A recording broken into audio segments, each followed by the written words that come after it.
ఈ వారం రిలీజ్ అయిన ఓటీటీ మూవీస్‌లో ఏ మూవీ బాగుందో ఈ వీడియోలో చూద్దాం. మొదటగా వచ్చేసి 'అలాంగు' ఇదొచ్చేసి ఒక డాగ్ గురించి ఉంటుంది సినిమా. బావుంటుంది గైస్. మంచి స్క్రీన్ ప్లే ఉంటుంది.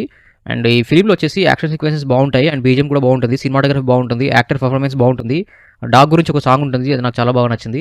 సో, మొత్తానికేంటంటే ఒక కథని చాలా ఇంట్రెస్టింగ్‌గా తీసుకెళ్ళి ఇంటర్వెల్‌లో మాత్రం చాలా హైప్ ఇచ్చేస్తారు. బట్ ఇంటర్వెల్ తర్వాత నుంచి మనకు ప్రిడిక్టబుల్ అయిపోతుంది స్టోరీ. ఎక్కడ ఏం జరుగుతుందనేది మనం గెస్ చేయొచ్చనమాట. ఇంకేముంటుంది రివెంజే అనే దాంట్లోకి మనం వెళ్ళిపోతాము. సో, దాని ద్వారా కొంచెం అంత ఇంట్రెస్టింగ్ కనిపించకపోవచ్చు సినిమా లాస్ట్ వరకి. But good film guys. ఇలాంటి కంటెంట్‌లో ఇలాంటి సినిమా తీయడం అనేది చాలా గ్రేట్ అని చెప్పాలి డైరెక్టర్‌కి. నాకు నచ్చింది గైస్. మీరు కూడా చూడండి. మీకు కూడా నచ్చుతుందని ఎక్స్‌పెక్ట్ చేస్తున్నాను. నెక్స్ట్ వచ్చేసి 'పట్టుదల' ఇదొచ్చేసి ఒక హాలీవుడ్ రేంజ్‌లో మేకింగ్ ఉంటుంది. సింగిల్ లైన్ స్టోరీ ఉంటుంది. అండ్ స్లో ఉంటుంది స్క్రీన్ ప్లే. ఈ సినిమాని ఓపికతో చూస్తే కొంచెం ఓకే పర్లేదు అనిపిస్తుంది. బట్ కాకపోతే ఒకటే సింగిల్ లైన్ అనిపోయేసరికి సేమ్ లొకేషన్స్ వచ్చేసరికి కొంచెం మనకు బోర్ ఫీల్ వస్తుంది. యాక్షన్ సీక్వెన్సెస్ బాగున్నాయి. అండ్ ఒక సస్పెన్స్ కూడా మెయింటైన్ అవుతుంది ఫస్ట్ నుంచి లాస్ట్ వరకి. బట్ ఆ సస్పెన్స్ మెయింటైన్ అయిపోయినప్పుడు కూడా మనం గెస్ చేయొచ్చు అనమాట. ఎవరు ఏంటనేది అట్లా మనం గెస్ చేసుకోవచ్చు ఫిల్మ్‌ని. సో, ఆ విధంగా చూసుకుంటే పెద్దగా అయితే నాకు అంత ఇంట్రెస్టింగ్‌గా అనిపించలేదు. ఒకవేళ టైం ఉంది మీరు చూస్తారంటే మాత్రం మీ ఇష్టం. నెక్స్ట్ వచ్చేసి 'రేఖాచిత్రం' ఇది వచ్చేసి ఒక suspense crime thriller drama investigation కూడా ఉంటుంది. బట్ కాకపోతే ఇది మలయాళం సినిమా కాబట్టి కొంచెం స్లోగా ఉంటుంది. బట్ సస్పెన్స్ అనేది బాగా మెయింటైన్ అవుతుంది. అండ్ క్లైమాక్స్‌లో ట్విస్ట్ కూడా బాగుంటుంది. అండ్ ఈ మలయాళం సినిమాలో సాంగ్స్ అనేవి అన్నీ కొంచెం మలయాళం బ్యాక్‌డ్రాప్‌లో వచ్చాయన్నమాట. అంటే తెలుగు సాంగ్స్ లేవు. సో, అది ఒకటి పక్కన పెట్టేస్తే అండ్ సినిమాటోగ్రఫీ బాగుంది. యాక్టర్ పెర్ఫార్మెన్స్ బాగుంది. అండ్ మ్యూజిక్ కూడా బాగానే ఉంది. అండ్ డబ్బింగ్ కూడా బాగా సెట్ అయిపోయింది. అండ్ ఏ విధంగా చూసుకున్నా అన్ని క్రాఫ్ట్స్ బాగానే వర్కౌట్ అయ్యాయి. బాగుంది ఫిల్మ్. ఖచ్చితంగా చూడండి. మిస్ అవ్వద్దు. నెక్స్ట్ వచ్చేసి 'బాపు' ఇది వచ్చేసి టైటిల్ చూసి ఫ్యామిలీ డ్రామా అనుకున్నాను. ఫ్యామిలీ డ్రామా విత్ సస్పెన్స్ కూడా ఉంది బాబోయ్! బాగుంది గైస్. నాకు నచ్చింది. ఎంత బాగుందనంటే చూస్తుంటే మంచి ఫీల్ వస్తుంటది. ఆ బ్యాక్‌గ్రౌండ్ మ్యూజిక్‌కి, అక్కడ వచ్చే సాంగ్స్‌కి చాలా బాగా అనిపిస్తుంటది ఫిల్ము. ఫస్ట్ నుంచి మీకు లాస్ట్ వరకి చాలా బాగా ఎంజాయ్ చేసుకుంటూ మంచిగా వెళ్ళిపోతుంటది. ఫ్యామిలీ డ్రామా అలా వెళ్ళిపోతుంటూ కొంచెం సస్పెన్స్ అవుతుంటూ ఆ క్యూరియాసిటీ అది అంతా తీసుకెళ్తుంటారు. బాగా అనిపిస్తుంటది. బట్ కాకపోతే క్లైమాక్స్‌లో వాళ్ళు ఎలా అయితే ఎండింగ్ చేశారో, ఆ ఎండింగ్ చేసిన విధానం కొంచెం షార్ట్ ఫిల్మ్ వర్షన్ లాగా అనిపించింది. దాన్ని కూడా స్క్రీన్ ప్లే చేసి చూపించి ఎండ్ చేస్తే బాగుండని నాకు ఒక ఫీలింగ్ వచ్చింది. బట్ గ్రేట్ అని చెప్పుకోవాలి డైరెక్టర్‌ని. ఎందుకంటే ఇన్ని క్యారెక్టర్స్‌కి ఇంపార్టెన్స్ ఇచ్చి ప్రతి క్యారెక్టర్‌ని కూడా కంక్లూజన్ తీసుకొని వచ్చి అన్ని క్యారెక్టర్స్‌ని ఒక దగ్గర కలిపి ఫైనల్ చేసాడు చూడు. అది గ్రేట్ అని చెప్పాలి. సో, మొత్తానికి నాకు నచ్చింది గైస్. తప్పకుండా ఈ ఫిల్మ్ చూడండి. మీకు ఖచ్చితంగా నచ్చుతుంది ఈ ఫిల్మ్. నెక్స్ట్ వచ్చేసి 'మనమే' ఇది కూడా సింగిల్ లైన్ స్టోరీ అండ్ ఎక్కువ మోర్ రిపీటెడ్ లొకేషన్స్‌లో తీశారు. సో, దానివల్ల మళ్ళీ బోర్ వస్తుంటది ఇక్కడ.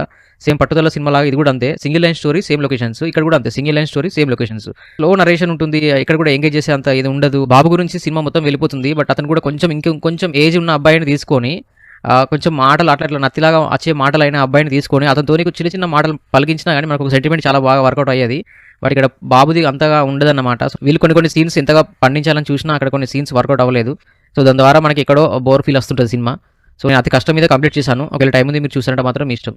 ఐస్ వచ్చేసి 'కుటుంబస్థాన్' బాగుంది గైస్. ఫస్ట్ నుంచి మీకు ప్రీ క్లైమాక్స్ వరకు మాత్రం మస్తు ఎంజాయ్ చేస్తది సినిమా.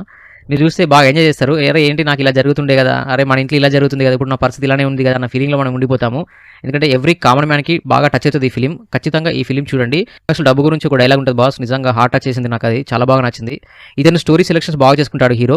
మీకు టైం లేకున్నా సరే టైం తీసుకొని ఈ ఫిల్మ్ చూడండి. సినిమాటోగ్రఫీ బాగుంది. అండ్ సాంగ్స్ కొన్ని మనకి తెలుగు సాంగ్స్ లేకపోవడం వల్ల కొంచెం కూడా ఆ ఫీల్ అనేది మిస్ అయ్యాము. బట్ మనకు మ్యూజిక్ ద్వారా మనకు అర్థమైపోతుంటది. అక్కడ జరిగే సీన్‌కి మనం కూడా రియలైజ్ అయిపోతాము. ఆ ఫీల్ కూడా అయితాం కూడా. అండ్ చాలా రియలిస్టిక్ ఉంది కాబట్టి చాలా బాగుంటది ఫిల్మ్. మీరు మిస్ అవ్వద్దు ఖచ్చితంగా. ఇక్కడ మిస్ అయితే మంచి సినిమాని మీరు మిస్ అయినట్టే. అండ్ నెక్స్ట్ వచ్చేసి 'ద స్మైల్ మ్యాన్' ఇదొచ్చేసి సస్పెన్స్ క్రైమ్ థ్రిల్లర్. ఫస్ట్ మనకి 40 మినిట్స్ చాలా ఎంగేజ్ చేస్తది. మంచి స్క్రీన్ ప్లేతో తీసుకెళ్తుంటది. ఒక టైప్ ఆఫ్ ఒక 'గజనీ' అనే ఒక కాన్సెప్ట్‌ని కొంచెం ఇక్కడ రిపీట్ చేశారేమో అనిపించింది. మతిమరుపు అదంతా కొంచెం. కానీ కాకపోతే ఇతని సినిమా ఎంచుకునే విధానం బాగుంది. ఇతనిది 150 సినిమా హీరోది. బట్ సినిమాటోగ్రఫీ బాగుంది. అండ్ సాంగ్స్ కూడా బాగున్నాయి. అండ్ ఎస్పెషల్లీ ఆ సస్పెన్స్ అనేది చాలా బాగా చూపించారు. అండ్ సస్పెన్స్‌లో మళ్ళీ మర్డర్ చేస్తున్నప్పుడు డైరెక్ట్ విలన్ని మనకు రివీల్ చేస్తాడు ఆడియన్స్‌కి. బట్ కాకపోతే హీరోకి ఇంకా కంక్లూజన్ వరకు తీసుకెళ్ళాడనమాట. అది ఇంకా బాగా నచ్చింది. అండ్ ఏ విధంగా చూసుకున్నా డైరెక్షన్ పరంగా చూసుకున్నా, స్క్రీన్ ప్లే పరంగా చూసుకున్నా, సస్పెన్స్ మెయింటైన్ అయింది. యాక్టర్స్ పెర్ఫార్మెన్స్ బాగుంది. సినిమాటోగ్రఫీ బాగుంది. అన్నీ బాగా కుదిరాయన్నమాట. బట్ కాకపోతే మీకు ఏమనిపిస్తుంటదంటే కొంచెం రిపీటెడ్ జరుగుతుంటాయి. మర్డర్ జరగడం, మళ్ళీ ఇన్వెస్టిగేషన్, మర్డర్ జరగడం, ఇన్వెస్టిగేషన్ అలా వెళ్ళిపోతుంటది కాబట్టి కొంచెం బోర్ ఫీల్ రావచ్చు. బట్ పక్కా మంచి ఫిల్మ్ గైస్. మిస్ అవ్వద్దు. ఖచ్చితంగా చూడండి. అండ్ నెక్స్ట్ వచ్చేసి 'తండేల్'. 'తండేల్' వచ్చేసి ఇది ఒక రియల్ స్టోరీని బేస్ చేసుకొని తీసిన ఫిల్మ్. బాగుంటుంది గైస్. మంచి లవ్ స్టోరీ. రియల్‌గా పాకిస్తాన్‌కి వెళ్లి వాళ్ళు పడిన ఇబ్బందులన్నీ చూపించారు. బాగా సెట్ అయింది. And especially songs and music మాత్రం చాలా బాగుంటాయి. స్టోరీ తగ్గట్టు చిత్ర గారి యాక్టింగ్ చాలా బాగా చేశారు. And Sai Pallavi out standing అనమాట.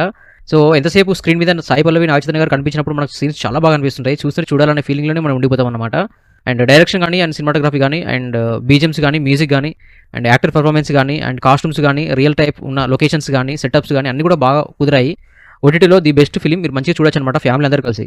తప్పకుండా ఈ ఫిల్మ్ చూడండి గైస్. మీకు కూడా నచ్చుతుందని ఎక్స్‌పెక్ట్ చేస్తున్నాను. నాకు నచ్చింది. ఇది వారంలో మీరు తప్పకుండా చూడవలసిన ఫిల్మ్స్ ఏంటంటే ఫస్ట్ వచ్చేసి బాబు సినిమా చూడండి బాగుంటుంది. అండ్ నెక్స్ట్ వచ్చేసి రేఖా చిత్రం చూడండి బాగుంటుంది. అండ్ థర్డ్ వన్ వచ్చేసి కుటుంబ స్థానం చూడండి బాగుంటుంది. అండ్ ఫోర్త్ వన్ వచ్చేసి the smile man suspense thriller బాగుంటుంది. అండ్ ఫిఫ్త్ వన్ వచ్చేసి అలాంగు, ఇది వచ్చేసి డాగ్ సంబంధించిన స్టోరీ, రియల్ స్టోరీ కాబట్టి ఖచ్చితంగా మిస్ అవ్వదు చూడండి. అండ్ సిక్స్త్ వన్ వచ్చేసి తండేల్ సినిమా బాగుంటుంది గైస్ చూడండి.